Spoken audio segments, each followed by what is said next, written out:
اعوذ باللہ من الشیطان الرجیم بسم اللہ الرحمن الرحیم۔ ایم ٹی ورلڈ کے تمام معزز دوستوں کو السلام علیکم۔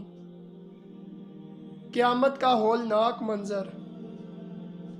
احادیث مبارکہ میں قیامت کی کئی نشانیاں بیان ہوئی ہیں کہ امام مہدی علیہ السلام کا ظہور، دجال کا نکلنا، حضرت عیسیٰ علیہ السلام کا ظہور، یاجوج ماجوج، زمین کے اندر سے دابت الارض کا نکلنا کہ انسانوں سے باتیں کرنا، سورج کا مغرب سے طلوع ہونا، یہ عظیم نشانیاں ہیں جو واقع ہو کر رہیں گی۔ پھر اس کے بعد قیامت آ جائے گی، لیکن قیامت کب آئے گی اس کا حقیقی علم تو اللہ ہی کے پاس ہے۔ نبی پاک صلی اللہ علیہ وآلہ وسلم نے ارشاد فرمایا کہ قیامت 10 محرم الحرام بروز جمعہ کو آئے گی۔ یہ وہ دن ہوگا جب لوگ اپنے روزمرہ کے کاموں میں مصروف ہوں گے، پھر اچانک ایک زوردار دھماکہ ہوگا کہ اس کی آواز اس قدر خوفناک ہوگی کہ جس سے تمام انسان، جنات، چرند پرند اور تمام جاندار جو بھی اس کی آواز کو سنے گا وہ بے ہوش ہو جائے گا۔ جب سب ہوش میں آ جائیں گے تو ڈر کے مارے سب ادھر ادھر بھاگیں گے۔ اس دن باپ اپنے بیٹے سے اور بیٹا اپنے باپ سے دور بھاگے گا، والدین اپنی اولاد سے اور اولاد اپنی والدین سے دور بھاگیں گے۔ اس دن کا یہ حال ہوگا کہ دودھ پلانے والی ماں جو اپنے بچے پر بڑی ہی مہربان ہوتی ہے، اسے دودھ پلاتی ہے، اسے چھاتی سے لگاتی ہے۔ قیامت والے دن یہی ماں اپنے بچے کو ٹوکری کی طرح ہوا میں اچھال دے گی اور کہے گی کہ آج یہ مرتا ہے تو مرے لیکن میری جان بچ جائے۔ اس دن کوئی کسی کو یاد نہیں کرے گا، کوئی کسی کی فکر نہیں کرے گا۔ پھر اسرافیل علیہ السلام سور پھونکیں گے جس کی آواز اس قدر وحشتناک ہوگی کہ سب کے سب اس کی آواز کو سن کر بے ہوش ہو جائیں گے اور اسی حالت میں سب کو موت آ جائے گی۔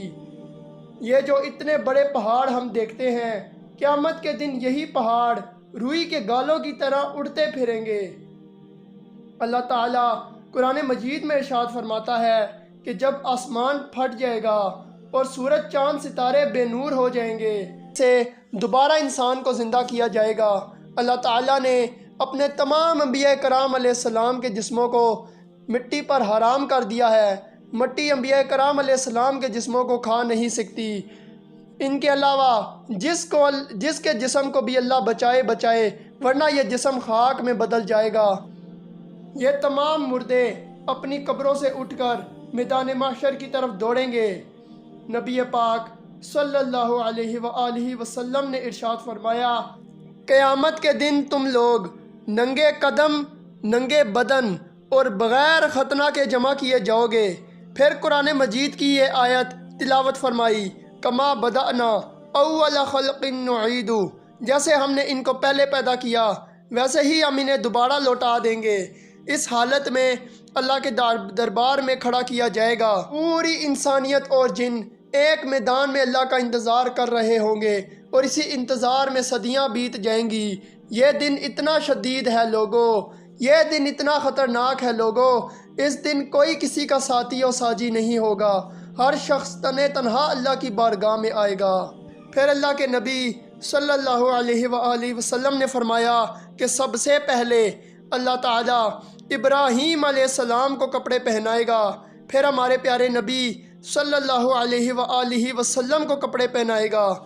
میدان محشر میں کچھ لوگ پیدل چل کر آئیں گے، کچھ لوگ سواری میں سوار ہو کر آئیں گے اور کچھ لوگوں کی کیفیت یہ ہوگی کہ اللہ تعالیٰ ان لوگوں کو منہ کے بل چلا کر میدان محشر میں لے کر آئے گا۔ وہ اللہ قادر ہے ہم لوگوں کو پاؤں کے بل چلانے کے، تو وہ اللہ قادر ہے ہمیں منہ کے بل چلانے کے۔ اللہ تعالیٰ اس زمین کو چٹیل میدان کی طرح کر دے گا جہاں نہ کوئی درخت ہوگا نہ کوئی سایہ ہوگا سوائے میرے اللہ کے سائے کے۔ میدان محشر کا یہ دن مومن کے لیے، اہل ایمان کے لیے اللہ آسان کر دے گا، ہلکا کر دے گا، ایک فرض نماز سے بھی زیادہ ہلکا ہوگا۔ اللہ کے محشر کا دن عام کفار کے لیے 50,000 سال لمبا یہ دن ہوگا۔ اس دن سورج سوا نیزے پر آ جائے گا۔ ایک حدیث میں نبی پاک صلی اللہ علیہ وآلہ وسلم نے فرمایا کہ محشر میں سورج اور لوگوں کے درمیان 1 میل کی دوری ہوگی۔ نبی پاک صلی اللہ علیہ وآلہ وسلم نے فرمایا کہ اس دن لوگ اپنے اعمال کے حساب سے پسینے میں ہوں گے۔ کسی کا پسینہ ٹخنوں تک، کسی کا پسینہ گھٹنوں تک، کسی کا پسینہ ناف تک، کسی کا پسینہ سینے تک اور کسی کا پسینہ منہ تک اسے لگام دے رہا ہوگا۔ اس دن کی یہ کیفیت ہوگی کہ اکثر پاؤں دوسرے پاؤں کے اوپر ہوں گے۔ جس کو حشر کے میدان میں دونوں پاؤں رکھنے کی جگہ مل گئی، یہ خوش بخت ہے، یہ نصیب ہے۔ مجمع اتنا ہوگا، شدت اتنی ہوگی، کثرت لوگوں کی اتنی ہوگی کہ اکثر پاؤں دوسرے پاؤں پر ہوں گے۔ نبی کریم صلی اللہ علیہ وآلہ وسلم نے فرمایا کہ تم ننگے پاؤں، ننگے بدن اور غیر مختون اکٹھے کیا جاؤ گے۔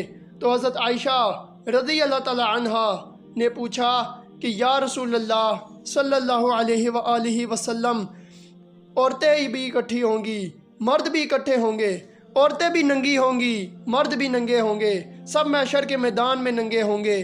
مرد عورتوں کو دیکھیں گے تو عورتوں کو شرمندگی نہیں ہوگی؟ تو ہمارے پیارے نبی صلی اللہ علیہ وآلہ وسلم نے فرمایا کہ ایک دوسرے کی طرف دیکھنے کی ہمت ہی کس میں ہوگی؟ اللہ کا عذاب اتنا شدید ہوگا کہ کسی کو سوچ بھی نہیں ہوگی کہ میں اس کی طرف دیکھوں۔ پھر اللہ تعالیٰ اس پوری کائنات کو ایک جھٹکا دے گا، پھر فرمائے گا کہ آج کون بادشاہ ہے، آج کس کی بادشاہت ہے، آج کس کا کنٹرول ہے؟ دنیا میں بننے والے بادشاہ کہاں ہیں؟ دنیا میں اپنی حکومت کرنے والے کہاں ہیں؟ دنیا میں تکبر کرنے والے کہاں ہیں؟ اس دن کوئی جواب نہ دے سکے گا۔ پھر اللہ تعالیٰ خود ارشاد فرمائے گا للہ الواحد القہار، آج اس اکیلے اللہ کی بادشاہت ہے جو سب پر غالب ہے۔ پھر اللہ تعالیٰ تمام فرشتوں کو موت دے گا۔ پھر اللہ تعالیٰ پوچھے گا کون باقی؟ پھر حضرت جبرائیل علیہ السلام کہیں گے کہ عرش کے 4 فرشتے باقی۔ پھر اللہ تعالیٰ کا عرش کانپ اٹھے گا اور اللہ سے فریاد کرے گا کہ اے اللہ، ان 4 فرشتوں کو تو بچا لے، ان کو تو بخش دے۔ پھر اللہ تعالیٰ فرمائے گا خاموش، میرے عرش کے نیچے سب کے لیے موت ہے۔ اللہ حکم دے گا کہ جبرائیل و میکائیل مر جائیں۔ پھر اللہ تعالیٰ حضرت اسرافیل علیہ السلام کو بھی موت دے گا۔ پھر فرمائے گا کون باقی؟ تو ملک الموت علیہ السلام فرمائیں گے کہ اب تو تیرا یہ غلام ہی باقی ہے، اور نیچے ملک الموت کی ٹانگیں بکری کے بچے کی طرح کانپ رہی ہوں گی۔ اللہ تعالیٰ حکم دے گا کہ تو بھی مر جا، کیونکہ تو بھی میری ایک مخلوق ہے۔ آج کوئی دیکھے کہ موت کو بھی موت آ جائے گی۔ میرے بھائیوں، یہ وہ قیامت کا منظر ہے جو میں نے آپ کے سامنے پیش کیا۔ میرے بھائیوں، اس دن کی ہولناکی سے ڈرو اور آخرت کی تیاری کرو۔ اس دنیا کی رنگینیوں کو دیکھ کر ہم آخرت کو بھلا بیٹھے۔ اس دنیا نے فنا ہو جانا ہے، ہم سب نے فنا ہو کر رہنا ہے، صرف باقی رہنے والی اللہ تعالیٰ کی ذات ہوگی۔ آج اگر اتنی نافرمانیوں کے باوجود ہم سوچتے ہیں کہ ہمیں کچھ نہیں ہو رہا، تو اس کا یہ مطلب ہے کہ اللہ ہمیں ڈھیل دے رہا ہے۔ اللہ کی دی ہوئی ڈھیل سے ڈرو۔ اگر اللہ تعالیٰ نے اس ڈھیل کو پکڑ لیا تو ہم ذلت و رسوا ہو کر رہ جائیں گے۔ اس لیے میرے بھائیوں، اللہ سے اپنے گناہوں کی توبہ کرو۔ اللہ تعالیٰ ہم تمام مسلمانوں کو قیامت کی ہولناکی سے بچائے۔ آمین یا رب العالمین۔ میں امید کرتا ہوں کہ آپ کو یہ ویڈیو پسند آئی ہوگی۔ اگر ویڈیو پسند آئے تو ہمارے چینل کو سبسکرائب کریں اور ساتھ ہی گھنٹی کے بٹن کو ضرور دبائیں تاکہ ہماری آنے والی ہر نئی ویڈیو کی اپڈیٹ سب سے پہلے آپ تک پہنچے۔